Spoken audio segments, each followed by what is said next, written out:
Hi, welcome to Miss Emily's Kitchen. I'm Miss Emily. Welcome back to episode 6. Today we're going to be making breaded chicken. And today's actually a new kind of episode on Miss Emily's Kitchen. We'll be doing a comparison episode. So we're going to be making our breaded chicken 3 different ways. We're going to be frying it in the skillet on top of the stove. We're going to be baking it in the oven. And we're also going to take a piece and bake it in our air fryer. We've been asked a couple different times by people which way to get your chicken the crispiest and the juiciest without making it, too unhealthy with like deep fat frying it. So we're gonna see what turns out the best at the end. Now let's take a look at all of our ingredients you're gonna need. So I've got 3 chicken breasts that are cut pretty thin. Thin is best for frying because that way it doesn't take too long to cook. We're gonna be breading it in some flour. I've got 2 eggs, a little bit of milk, our panko breadcrumbs, and then we've got some oil. I'm using some sunflower oil today, but really whatever oil you want to cook with is just fine. Some salt and pepper. You're welcome to add any other seasonings that you like.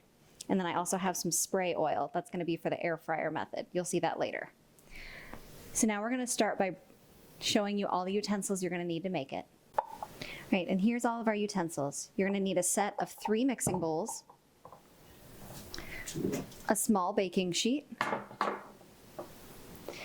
your air fryer sheet that's going to be wrapped in tin foil, a 12-inch nonstick skillet, a pair of tongs, and some rubber gloves to handle your chicken with. All of our chicken is going to start with the same basic process. We're going to bread it. So here I have my flour, which I'm going to season with a little bit of salt and a little bit of pepper, just to give it a little bit of flavor. So I'm going to mix that in. Now I have my 2 eggs. I'm going to add a little bit of milk and beat that all together. It's nice to have a big assembly line set up to do this. So our chicken is going to go first in the flour, then in our egg and milk mixture, and then in our panko breadcrumbs. Take your chicken and dredge it. This is when wearing the gloves comes in really handy because otherwise your fingers get very, very gross very fast. I like using a fork too to help kind of move it around in the egg wash. And all this is going to help guarantee that these panko breadcrumbs stick to it nicely. And then in our panko, you're going to want a big bowl for your breadcrumbs so you've got lots of room to move it around. And kind of pack it on there nice and tight because these are bigger breadcrumbs, so they do have a tendency to try to fall off.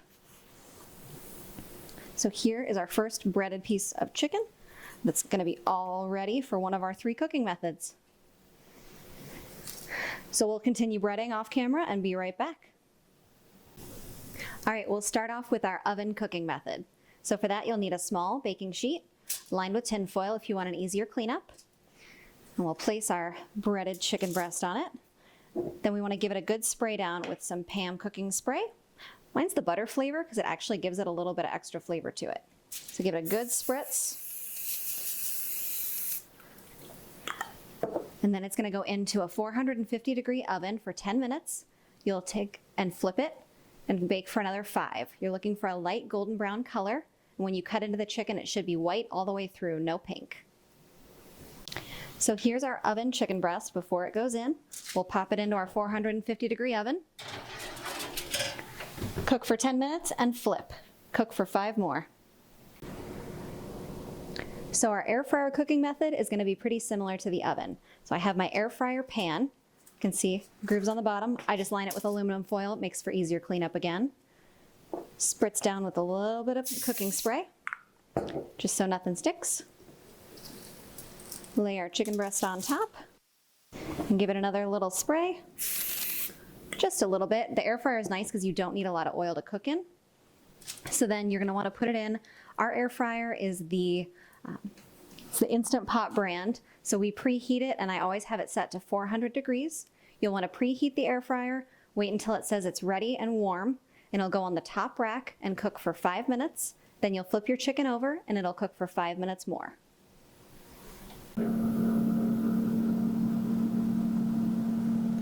And here's our air fryer chicken breast all ready to go in. We'll pop it on the top rack. So cook for 5 minutes, flip, and 5 minutes more. So for our stovetop cooking method, you're going to want to heat up your skillet on a medium heat and add some oil. Just enough to cover the base of the pan. And you can test to see if your oil is hot enough by adding just a piece of the panko breadcrumb. And if it kind of starts to bubble around the edges, you'll know it's ready. You can also see the oil almost shimmers across. So now we'll add our chicken breast. You can hear that sizzle. So that'll cook for about 2 to 3 minutes. You can check and see at that time if the bottom is golden brown. If it is, give it a flip. Otherwise, you can let it go a couple minutes more. So our stovetop chicken has been cooking about 2 minutes. I'm gonna flip it over because it's looking brown. You can see that nice color on it. So now we're gonna let it cook another 2 to 3 minutes more. Make sure that you're not burning it, but also that your chicken is getting cooked through. So let's take a look at all of our 3 different chickens one at a time for appearance. So first we have our oven-baked fried chicken. You can see it's not very evenly browned because it wasn't in direct contact with heat. It's kind of like some darker spots around the edges.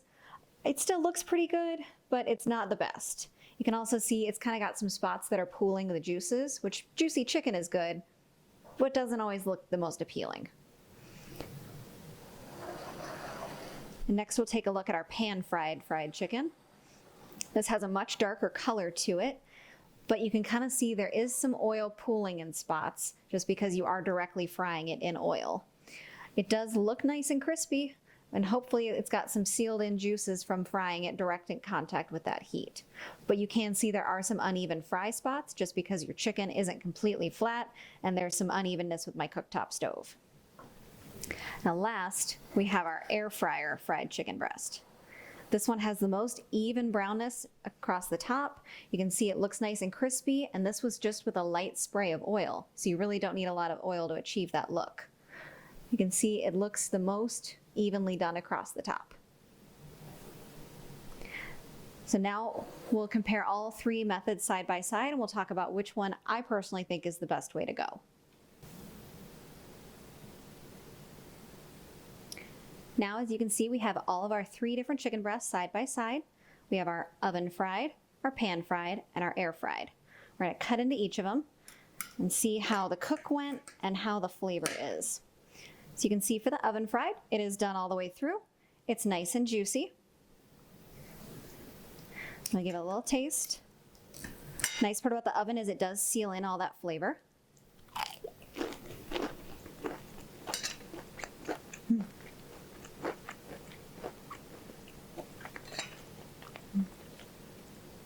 It is definitely very juicy, and with the panko it does still get crispy. Even if it doesn't look it on the top, it still has a good crunch to it. And now we're going to check out our pan fried situation. You can hear that crunch as you're getting into it. Nice golden brown doneness. It is cooked all the way through, which is great. It looks delicious.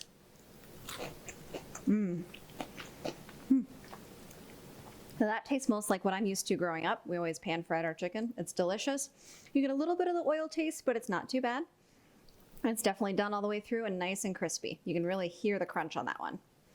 And now onto our air fryer one. You can see this one did not use a lot of oil in it, but it's still got nice and brown. So we'll cut into it. See how crispy that is, nice and crunchy.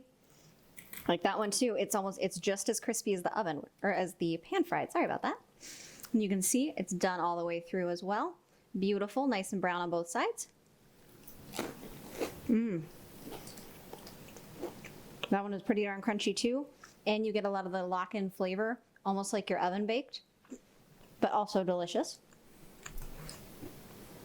So now let's go through one by one and kind of talk through the pros of each cooking method. So for our oven baked, this is gonna be the best for a crowd because you're making it, you can bake it all in the oven, all at once, same time on a big cookie sheet if you like. It does take a little bit longer, about 10 to 15 minutes total to cook, because I did mine 10 minutes, flipped it, and cooked for 5 more. It is nice because you can walk away from it and just kind of leave it and let it be. Then onto our pan fried, kind of the most traditional taste, and it's definitely delicious, gets really nice and crispy. Only con to this one, you can't really walk away from it because it will burn in just a second and your house will smell like smoke. So you need to be there and keep an eye on it. And if you're kind of making it just for you and a friend, It's a really good method because you can make 1 or 2 in a pan at the same time. So that one is also a pretty good option. And then our air fryer method is pretty nice because you can also walk away from that like the oven. You can do a couple pieces at a time, depending how big your air fryer is, of course.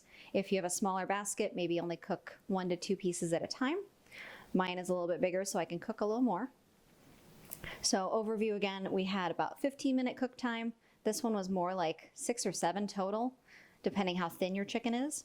And then this one was also about 10 minutes cook time. So really, I mean, my personal favorite and the winner for me is gonna be the air fryer fried chicken. Like, you just can't beat that crispiness, and for health reasons, you don't have to use a lot of oil on it. I like that I can put it in the pan and just walk away, and I know it's not gonna burn, but it still gets that beautiful color on top. So really, I mean, it's up to you, whatever suits your lifestyle the best. Air fryer is just my personal favorite, but you can do it however you like. Thank you so much for watching this episode of Miss Emily's Kitchen. Make sure if you're following us on Facebook to like the page and share it with your friends. If you're following us on YouTube, make sure to subscribe and hit that like button. Thanks so much for watching.